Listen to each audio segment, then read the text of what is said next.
This program is brought to you by realestate.com.au. With more homes for sale than anywhere else, realestate.com.au is Australia's #1 address in property.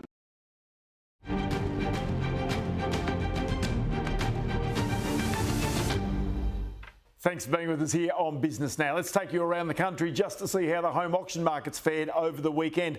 Nationally, there were 2,093 auctions. That's almost up 500 on the previous week. The clearance rate, 63.3%. In Sydney, there were 765 auctions, but have a look at this clearance rate. It did slip below 60% over the weekend. In Melbourne, 872 auctions. The clearance rate there has jumped to 69.3%, so higher.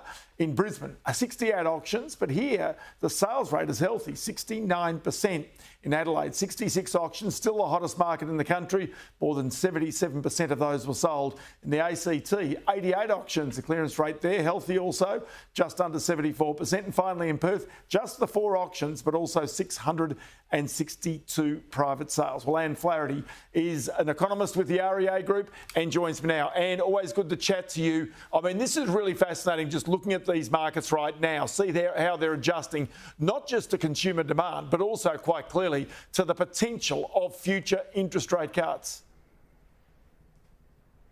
Well, that's right. You know, we have continued to see clearance rates hold really quite strongly, particularly in Melbourne. So a clearance rate of 69% there is very strong. Across the country, actually, the clearance rates are still remaining above what we were seeing, 6 months ago, especially towards the end of last year. And I think expectations around interest rates having peaked are really one of the key drivers here. People are feeling much more confident about how much they're going to be repaying in their mortgages over the coming year. Well, OK, so when more and more people do the calculation, because they're seeing rents rise, there's even an opportunity here where people are really doing the sums and saying, well, we're better off actually now going into that home buying market in the anticipation of lower interest rates than we are sitting here copping, rent increases of 10% plus year after year. That is absolutely, I think, a real factor at the moment. The reality is that it's never been more difficult to be a renter. Rents are rising very rapidly and competition is high, and also there's that uncertainty around, what if my landlord sells the property? And I think that this is going to drive more people to look to transition to becoming first home buyers, especially, as you mentioned, with rents so high and interest rates looking like they've stabilised and may even decrease over the next 12 to 18 months. When people are doing the maths, they might actually be better off repaying a mortgage than they are actually renting at the moment.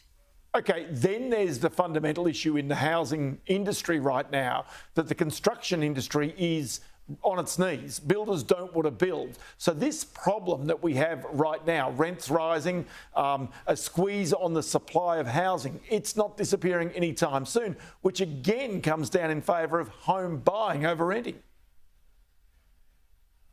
Yeah, I think if people look at the fundamentals of Australia's property market at the moment, we're seeing our population continue to grow at close to or at record highs. At the same time, that speed at which new housing is being delivered is slowing. So the reality is that it's very unlikely we're going to see significant drop in house prices anytime soon.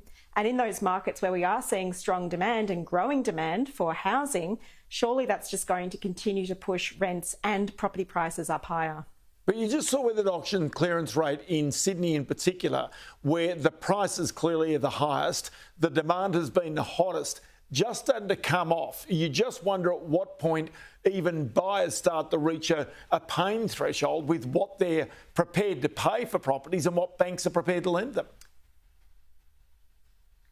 Yeah, but I mean, if we look at what's happened over the past few years, borrowing capacities have been reduced by about 30%, but at the same time, property prices are sitting at record highs in most markets. So I think that the situation we're seeing is that there's a real discrepancy between the impact of interest rates on certain cohorts of the market. So those who are in a position to buy, perhaps they already own and are looking to upsize or sell and buy a new property, they're in a very strong position, whereas those who haven't yet got that first step on the market are facing a really high deposit hurdle, which is meaning that they're having to make, bigger compromises in the kinds of homes that they're able to buy and the locations in which they're able to buy. I'll tell you, it's always such an interesting thing. We'll keep a track on this because I think this is going to be the real story over the next 12 months for our economy and certainly for many households as well. Anne Flaherty, always good to chat to you. Many thanks for your time today. Thanks for having me.